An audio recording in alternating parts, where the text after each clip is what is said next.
The Minnesota Vikings traded up the 42nd overall in 2022 NFL Draft for my guy, Clemson cornerback Andrew Booth. I went to Clemson, got to watch this guy play for a very little bit, very early on in his career. He is tremendous. I mean, he's got excellent ball skills, probably the best ball skills of any cornerback in this draft class. I'm not even joking when I say that.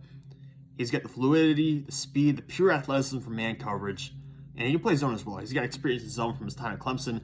At 6 feet, 194 pounds, 31.5-inch arms. Only one penalty committed in all of college, and that was in 2020, which is insane considering how easily corners draw flags. He's a very competitive tackler. If you watch the Georgia game this past year, Georgia in 2021, there's a screenplay where it's a wide receiver screen. Andrew Booth comes downhill, takes out the screener and the wide receiver who caught the ball at the same time and makes the tackle. So he's got a really competitive tackling streak, elite ball tracking, a very loose athlete, a twitchy playmaker as well, very active feet, very aggressive hands. A lot to like about Andrew Booth from the physical side.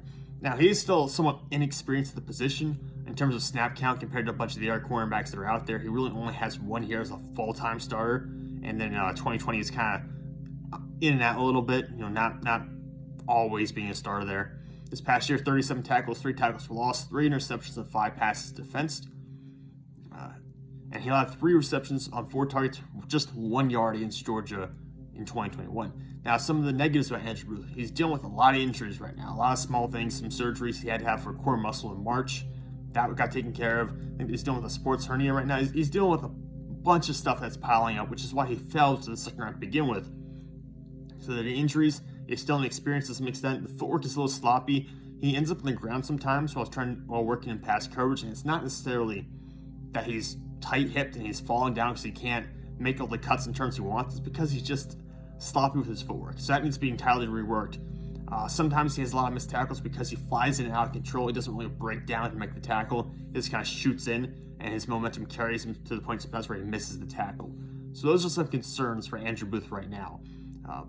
But, I mean, if you clean that up, you're getting a guy who some people view as a top 3 cornerback in the draft. For me, he was corner number 4, and you're taking him now this far down the board.